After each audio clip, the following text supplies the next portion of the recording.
Hi, everybody. Hope you're having a good day. Some good news here. Frankly, I've been praying really, really hard about this, that the Supreme Court would knock down the Biden administration's OSHA rule, saying that businesses can force their employees to get vaccines. And here's what AP News said of it. I'm not quoting everything here.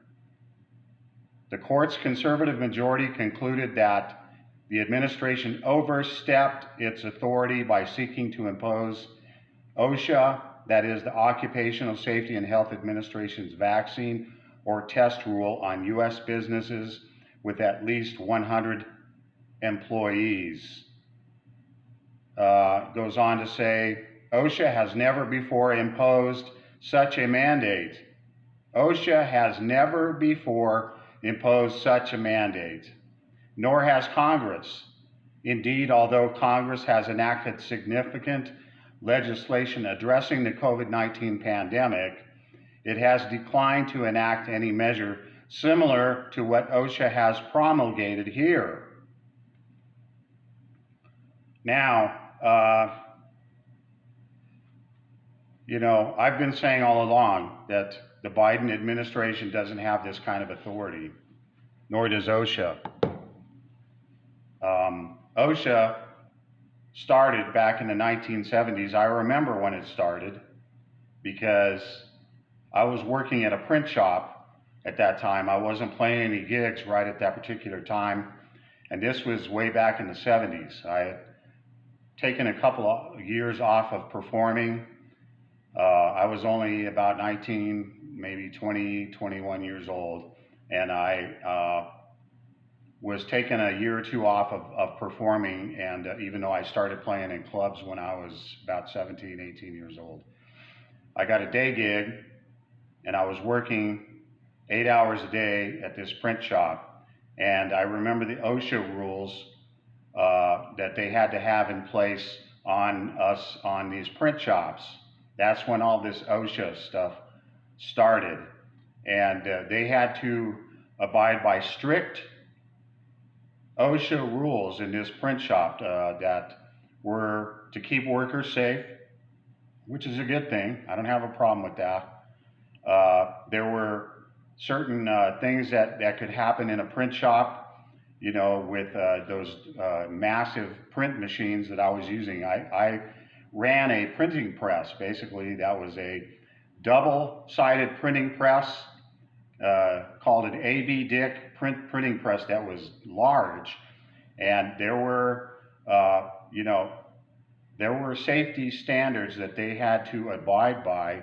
The print shop did, so that we wouldn't get hurt in the workplace. And so I agreed with those. I mean, those printing presses could be dangerous, and the OSHA rules were in place for, they had to put certain mechanisms on these printing presses. They had to institute certain regulations on gigantic printing presses that could, if not being careful, could injure a printer like me, like a worker, and I agreed with that. I thought, that's good, but that was like 45, 46 years ago, a long time ago.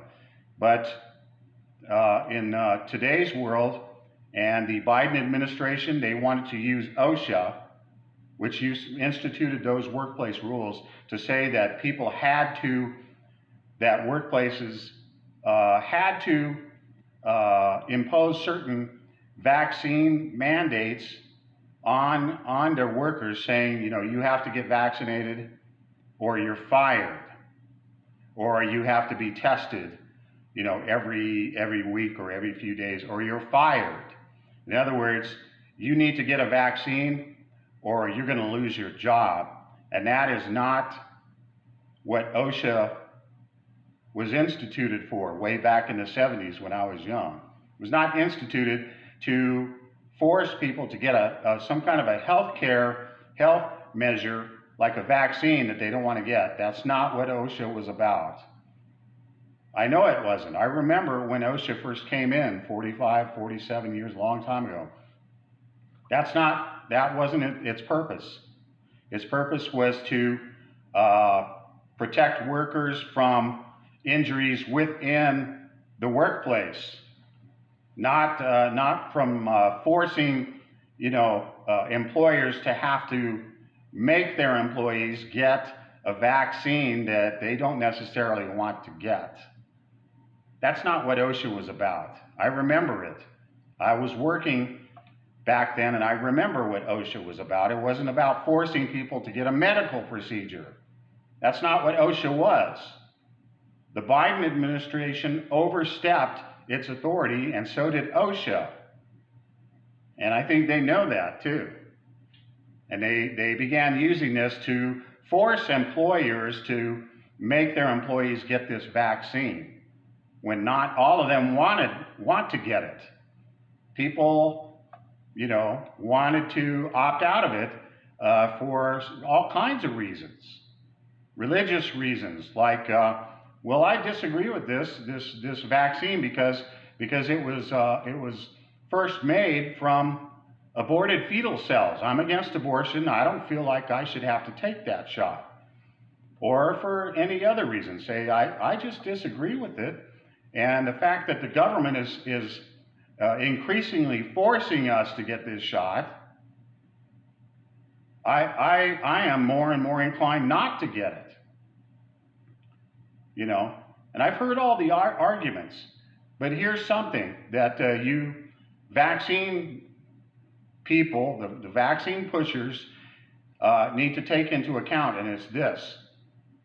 There's 92 cruise ships based out of the U.S. right now, U.S. cruise ships, 92. Every single cruise ship coming from the United States, those gigantic cruise ships, 92 of them have COVID outbreaks on them right now. This just came out in the news about 6 days ago. Every single cruise ship from the United States has a COVID outbreak, and guess what? Everybody on those ships has to have a vaccine. Everyone. Or you have to have a very recent test saying that you're COVID free. If you're not vaccinated, you can't get on those ships. Or you have to show a test, and that includes children, kids. On these 92 cruise ships, right there, those cruise ships are science experiments. The same thing happened on a military ship about, 4 or 5 weeks ago. You've heard me talk about this before. There was a military ship, the USS Wisconsin, had a COVID outbreak. Every single person, 100% of the people on that ship, crew, captains, everybody, were vaccinated, and they had a COVID outbreak. That wasn't the unvaccinated that caused that. The same thing on these cruise ships. 92 cruise ships have COVID outbreaks, and it's not coming from the unvaccinated. So you need to stop pushing that false notion that that COVID, and especially this Omicron variant, is being pushed by the unvaccinated, because it's false. It's a lie. That's false. That is not the science. I'm sorry, it's not. And these cruise ships prove it. These are floating science experiments, and they're proving the fact that the vaccinated are spreading it.